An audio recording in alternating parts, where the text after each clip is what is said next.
So let's talk about this guy, Duncan Lemp, who was killed by police in Potomac, Maryland in March of 2020. Because I first became aware of this guy in the wake of the murder of George Floyd. You know, remember 2020 was a wild year. It was an election year.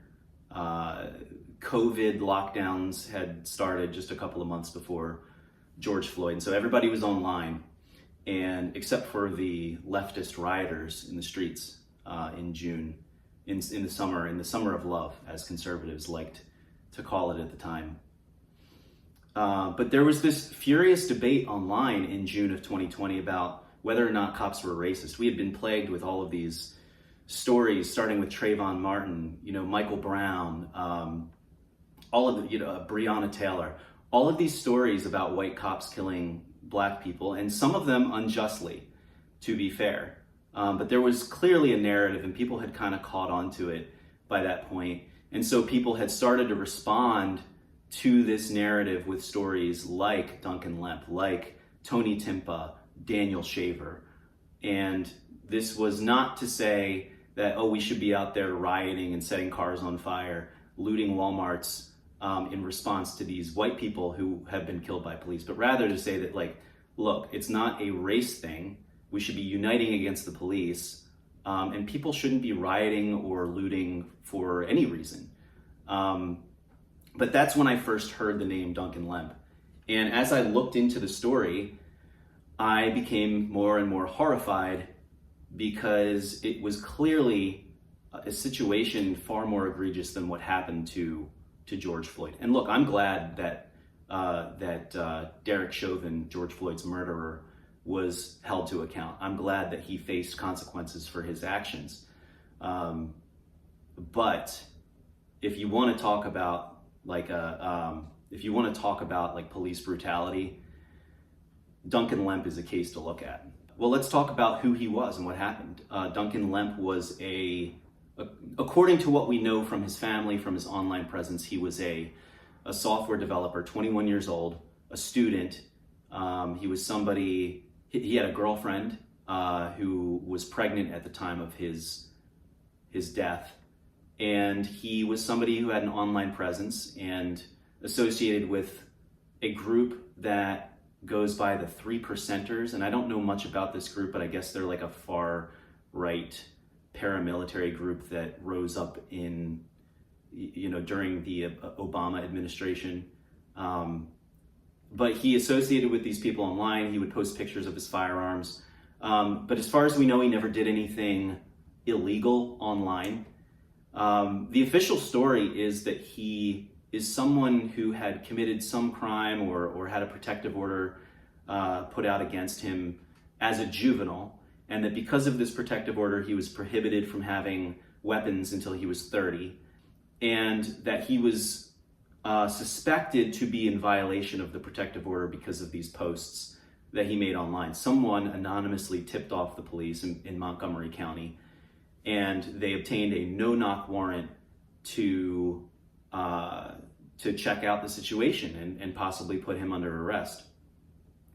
When they executed the warrant, he resisted arrest, pointed a gun at cops, according to the police, and that gave them the right to shoot and kill him.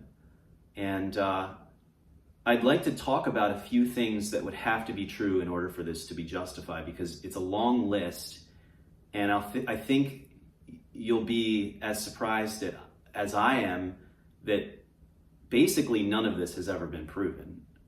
But the first thing is that if he was prohibited from having guns, then the police should be able to produce the protective order that said so.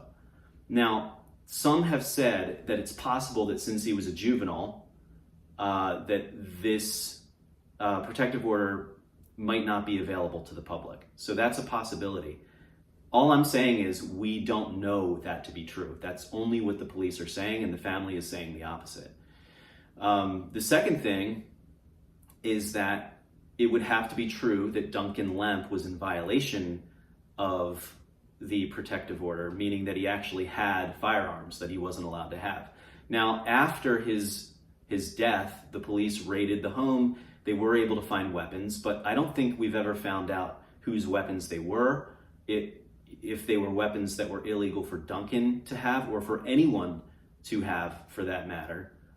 The third thing is that police would need to produce evidence of the no-knock warrant.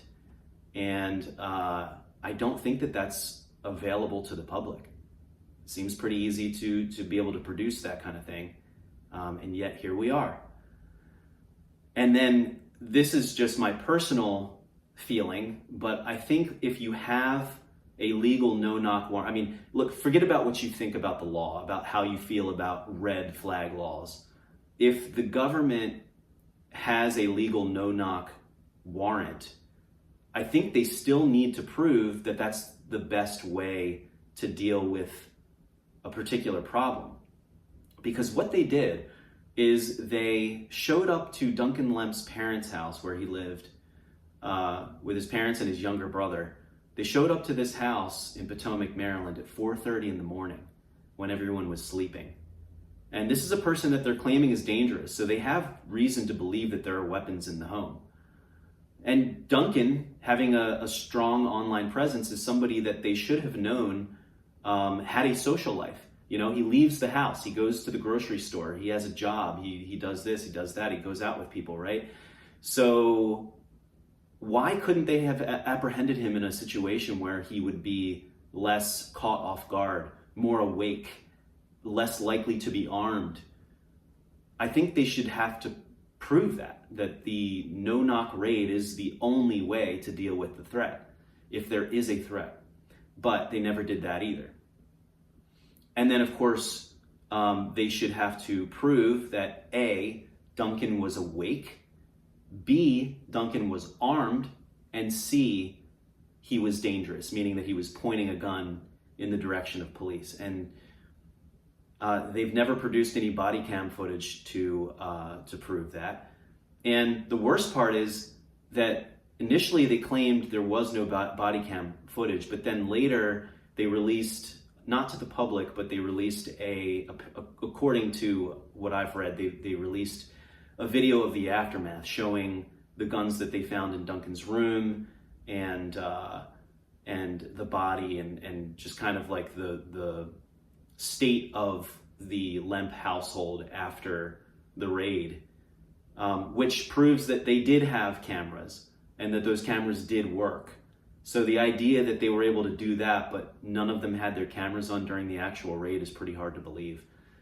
And so, you know, just from my perspective, this is a pretty long list of things that need to be true and need to be proven in order for this killing to be justified.